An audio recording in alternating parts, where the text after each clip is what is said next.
Erik, welcome to the show, man. Thank you. It's been a little while. It has. I am excited to chat with you. I love talking with you. You've built such a cool company, and everybody that we interact with at Just we've been kind of working with you for quite some time, is just a very awesome, has great energy, and they work really hard and are super reliable. And to me, that is a great reflection on you as a leader. So I'm excited to chat with you. Oh, well, thank you. I mean, it's the team. They all do it. So well, hopefully it's great partners like yourself. I love watching. I really enjoyed watching you grow your business too. You provide so much value, and it's so awesome. So I saw you're at 288 podcasts. Is that where you're at now? Podcast 288. Yeah, it's continuing 288. By the time this one comes out, it'll be somewhere in the 290s. 100 was your pin. You're hit 100. Yeah, 100 was exciting. 100 was exciting, man, for sure. It's interesting. I think, both of us have been in this space for quite some time now, and it's kind of matured and evolved and grown. I was looking and, diving into LinkedIn a little bit when I was doing my research for the podcast. What it said was you've been doing this for 10 years, working with Just for 10 years. Is that right? Yeah. Was it 2021? I think we're at 11. Wow. You see it in my eyes. I mean, when you started the company over a decade ago, was your vision similar to where you are today, or has it evolved entirely different from what you expected? That's a good question. I would say it's the same. And I would say conversion optimization is the same. People still don't want to focus on the last mile.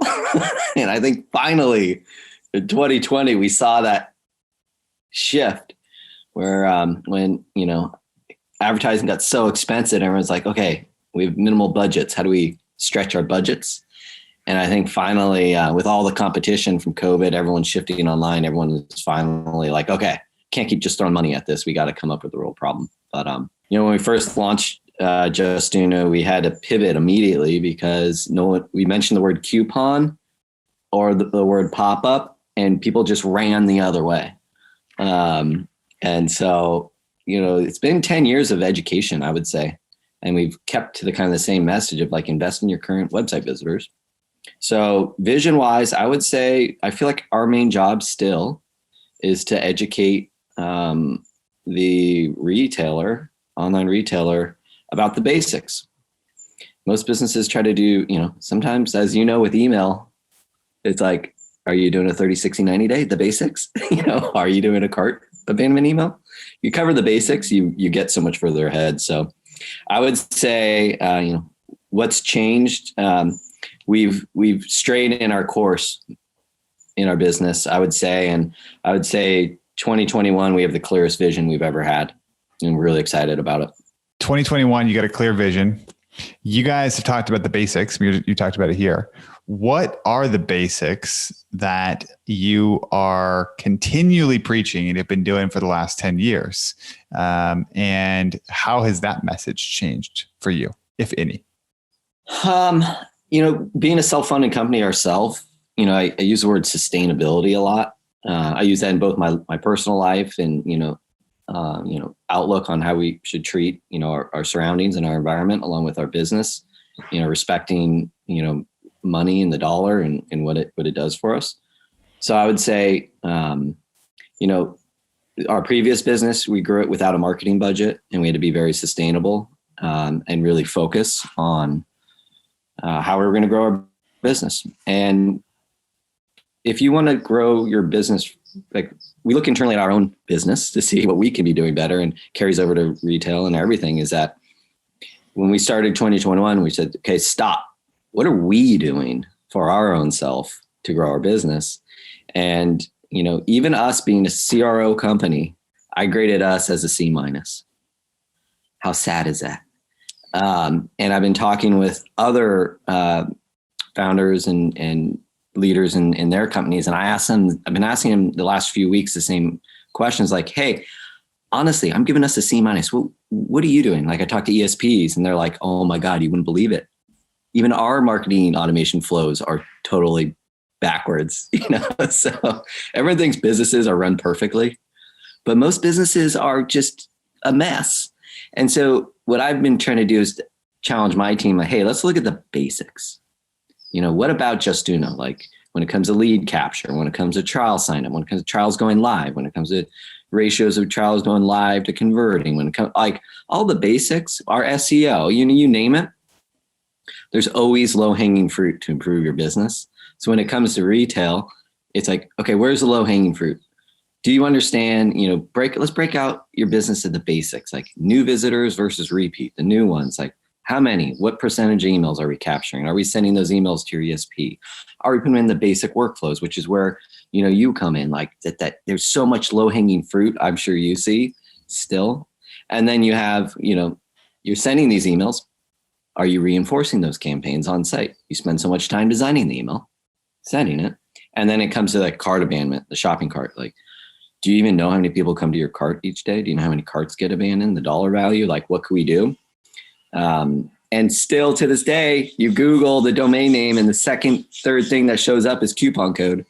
Still. The basics are still very much there in terms of opportunity to help people increase their sales, lead capture and sales. Sure.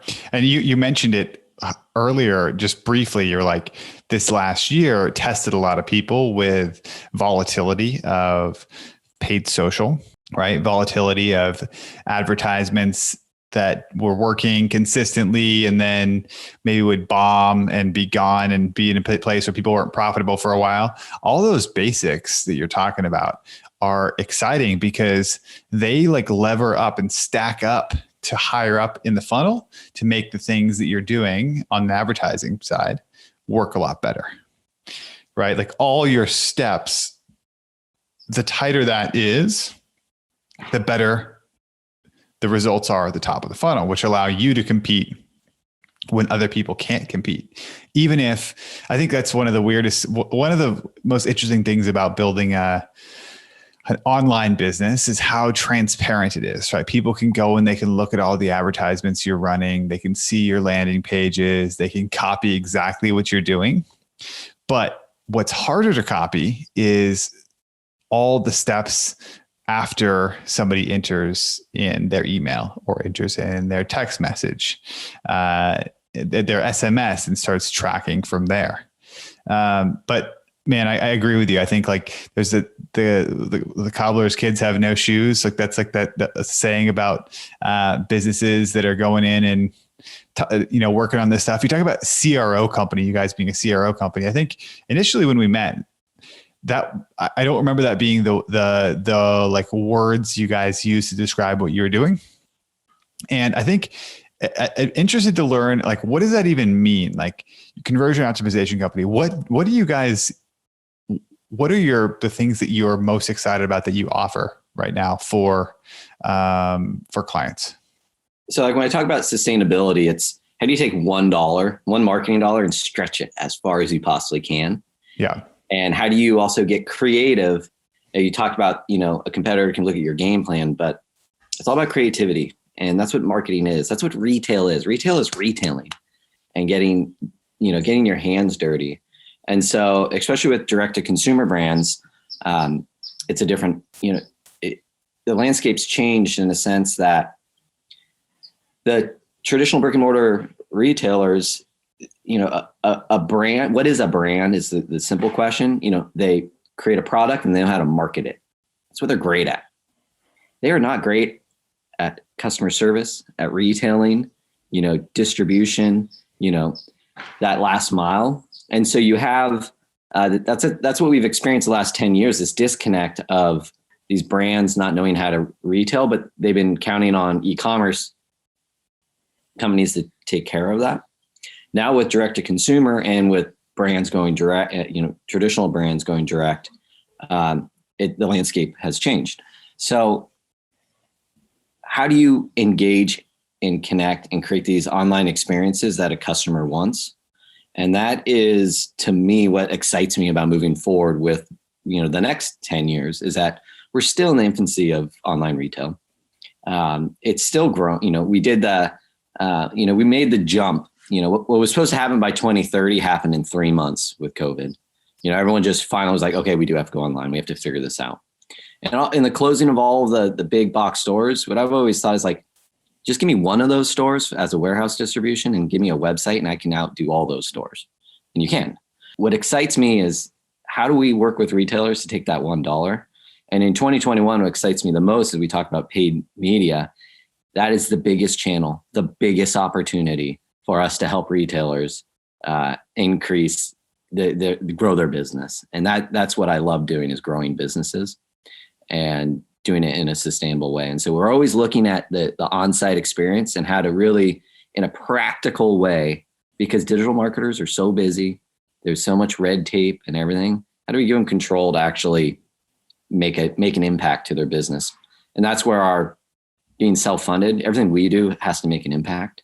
At my last business, this online snowboard business, we couldn't play around. We had to make an impact. And that's what we carry through. We've carried through to Just Uno. And we like to carry through not just to our brand, our clients, but our service partners. This year, we're training up all of our service partners to have our mindset so they can be successful for their clients.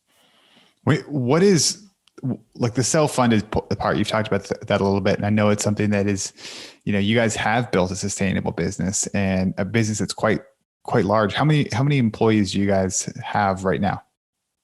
I'd have to log into Zenefits, but we're like between 60 and 70 right now. And so this year, speaking of 100, 100's like that next milestone, which I'm not excited about ramping up to 100. But that's kind of like our next milestone. But you are based. What's cool? You guys have been remote first for the entire decade, or how long have you guys been remote first? Just recently, we started in San Francisco. Yeah. And then, just me in an apartment, then I went to Rocket Space, which was one of the first co-working spots. And then Travis was there. Then once we started charging, we hired our first 2 employees. And then Travis moved to Austin because he wanted to, it was like a perfect timing. Cross boards was like 7 years ago or something. And that's where we really built our footprint. I think we were like 40-ish in Austin right before COVID. Yep. And then San Francisco. And then we had a few people kind of start to go remote pre-COVID. And so, but now we're, primarily Austin, but we are now remoting out. People are like moving different places. And as we hire now, we're hiring kind of all over. Cool.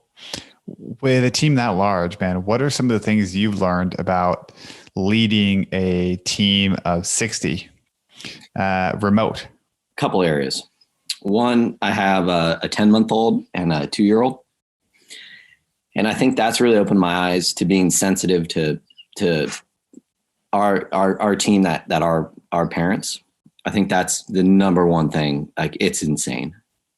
And really trying to create an environment where we're sensitive to that and we can be flexible and allow, accept that our employees are dealing with things. For me, I think the holistic of, you can't expect, we don't drive, we work hard, but I make sure that, people, we have that flexibility. If people need time off or whatever the case, we're not driving with like a huge corporation where it's like Amazon, where they just grind you into the ground. And those, so it's not that, we're not a lifestyle brand.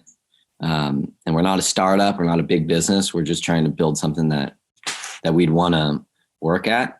And how we handled COVID, we're very fortunate that we have a pretty nimble team and that has been able to adapt. And we're doing our best to have help, bring outside help to make sure we're doing everything we can do to kind of address those things. But it's added a lot of burden to the business leaders when we're constantly having to respond to not just COVID, but all the political turmoil that's been going on. Like there were so many things where it's like, I'm having to spend all this time crafting these emails and really making sure, communicating with the team.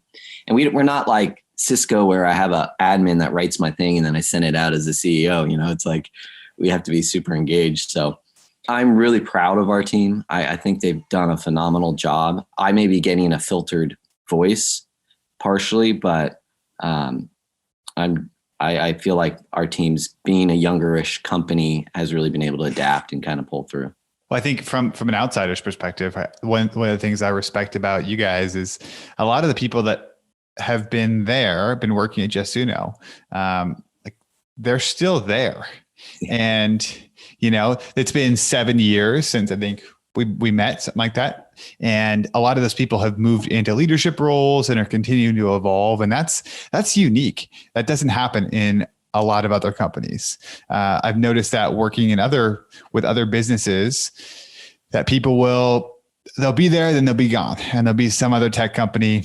And I think that's pretty cool. And it's something that's really a competitive advantage as you are, continuing to try to, as everybody right now is looking for their advantage, right? They're trying to figure out, how do we grow a business, and how do we retain employees? Because there's so much that goes in to investing in somebody's education and training.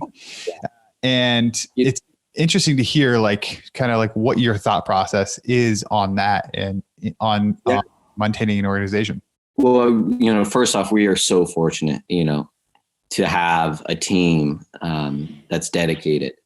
It is extremely unique. That can't be good. It has to be acknowledged. So what I tell my team two things. One, at the end of the year, well, it's one thing, but it's two parts. At the end of the year, if you haven't grown professionally and you aren't earning more money, I expect you to leave. It's that simple. People want a path to growth. They want to, continually grow, and they don't want barriers put in front of them. Yeah. And they want to earn more money. It's just human nature. And so we tell everyone, as we do better, you do better. Yeah. We're privately held. We give back. We just try to double down every year. We've been doubling down for 10 years. I try to share, and if I don't just share it, I have we have like Robbie, Jenna, Matt, Joe, new people coming on board. They can see people in the company that we've followed through on our word. And I think that's the difference. As we get bigger too, and as, people want to come and try to poach our people, something that never gets talked about is how unhealthy recruiters are for the industry. It's like as if you were dating someone and and someone was like, hey, I know someone better that you could date. They're so much better. It's like, my team is constantly getting poached, not approached. Yeah. And they're sold the dream, and we've actually had employees come back. We've accepted people. Rare cases, we've allowed people to come back. And I think it's just something that's never talked about when it comes to recruiters, and how I think it's pretty unhealthy for the industry. For sure. I totally agree. And it's interesting because there's so many different entrepreneurs have different mindsets on employees, right? And how to build a team. And I think that the way that you talk about it is from someone with a depth of experience that recognizes it's not a zero-sum game, and it's a game that it's like you can build exponential, kind of like everybody can win if you're all playing on the same team and you're willing to play a longer game, right? Like 10 years, 11 years is a long time to run a company. But that's the way, that's how long it takes. Everyone thinks it's just like 2-3 year win and you're retired, no. There's no easy way. Once in a while, there's some people that get an easy way, but you got to put in the hard work. Got to put in the hard work for sure. I would love, so So back to, I love talking about like what you're excited about and the things that you've seen. As far as like wins and stuff, right? Because there's a lot of people that listen to this and they're gonna be like, oh, I'd love to hear like, what are the things, what's the new hotness? What's the stuff that people are doing that is exciting on the conversion side, that you're seeing and you're like, oh, wow. Okay. Our clients are innovating. This is cool. Okay. Well, what I'm most excited about this year is that, what I mentioned when we started initially, you mentioned the word pop-up or coupons, and they run the other way. We've been so, focused in our area. There's channels we haven't approached when it comes to like off-site marketing that's driving traffic. We made the decision to be best in breed, stay in CRO and not get into email marketing or SMS. Let all those people do all that. We're going to stay focused and build the best. Travis and I want to build new technology this year. Like, what's the cool stuff we've been working on? Two things that are super exciting. You've seen Just for years and years. For the last 2 years, we've been working on a major platform upgrade. Yeah. And we March 1st, we're rolling out our alpha and we're going through our beta to launch it. And it's just as ESPs have done for automation workflows for sending emails and everything. We built conversion workflows.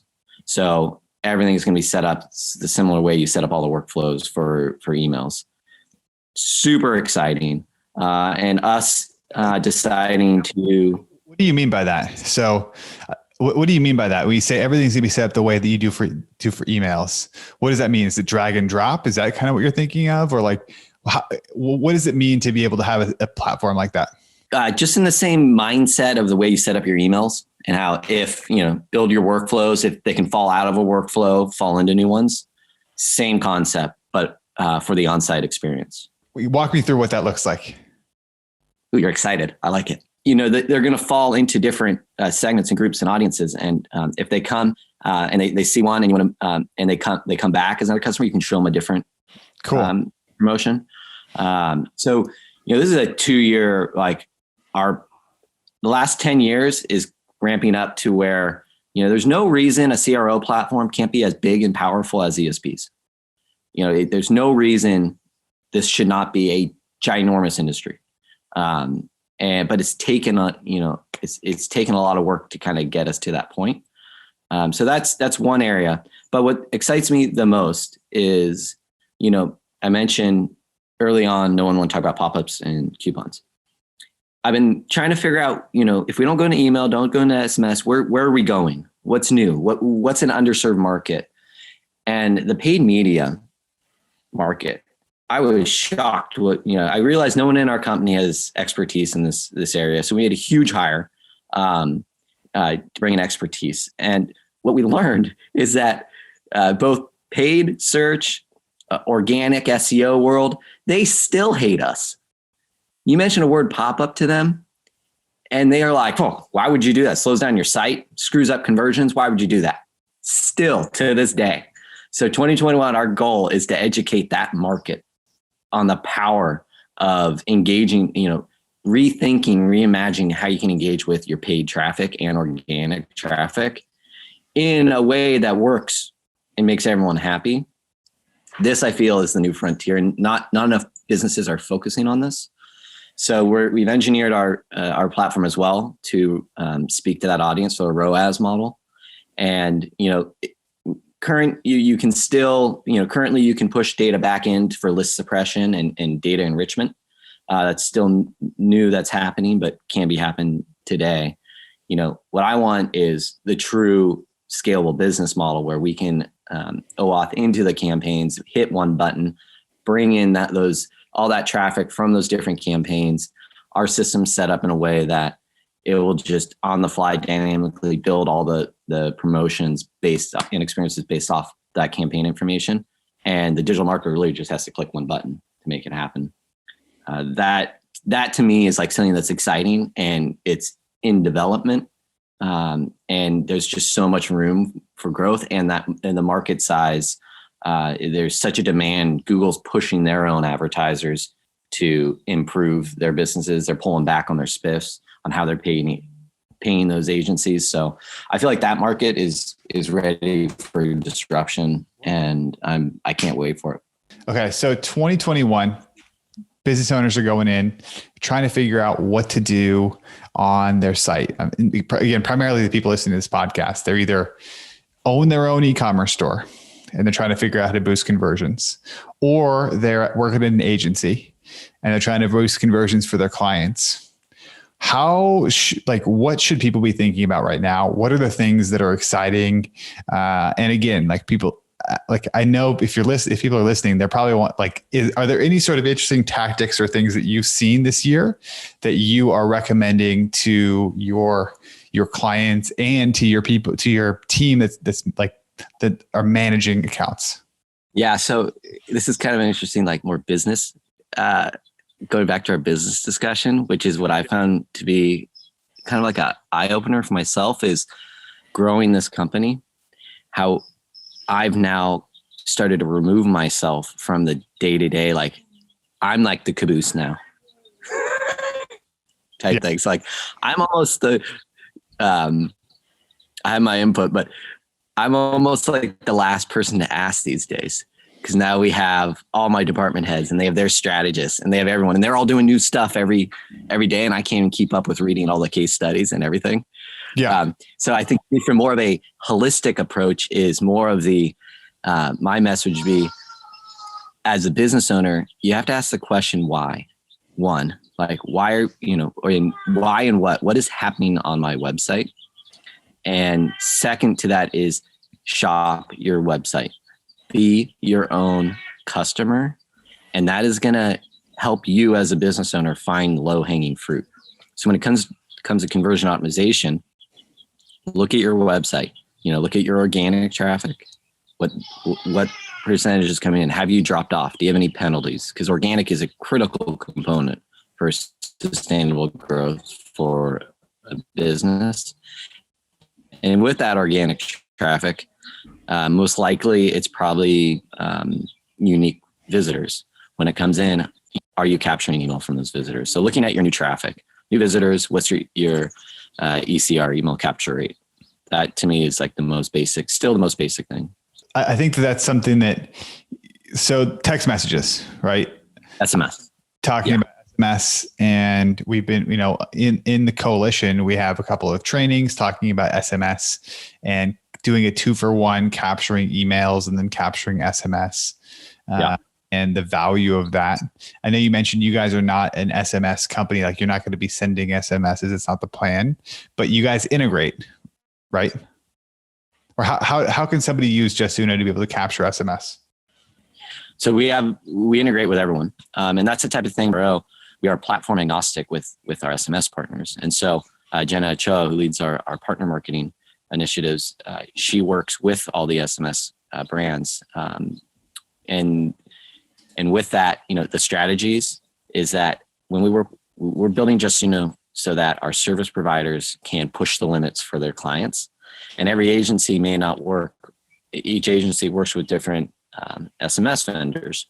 What I was getting to before is what's exciting for me is when I can look at our platform, our technology, and I get to see all these cool new things people are doing with it. When it comes to SMS, I should have what's the cool thing to see? I just honestly, this last month, I've just been so focused on building out our 2021. I haven't seen the latest, but I do know that they're doing, the post engagement often. Hey, by the way, would you like this?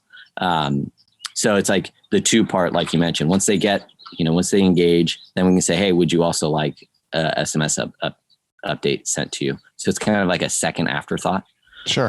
Well, Erik, thanks so much for being on the show today. I'm excited for you. Yeah. If you guys have not checked out Just Uno or haven't signed up, it's an awesome tool. If you've been listening to this podcast, chances are you could use it. So thanks for joining us, man. That'd be the best place to direct them over to Just Uno to check things out. What about if they want to get in touch with you? If they listen, they're like, oh man, I should definitely talk to this guy. Are you present on social media at all? I've kind of gone pretty dark on social. You can LinkedIn me. That's I would say probably the best. Cool. I'm definitely on LinkedIn. So please reach out. I love connecting. I've gotten in the habit of just picking up the phone and calling clients, just enough of scheduling. I just want to talk to you. So definitely love engaging and talk with people. So yes, please reach out. Awesome. Erik, thank you so much.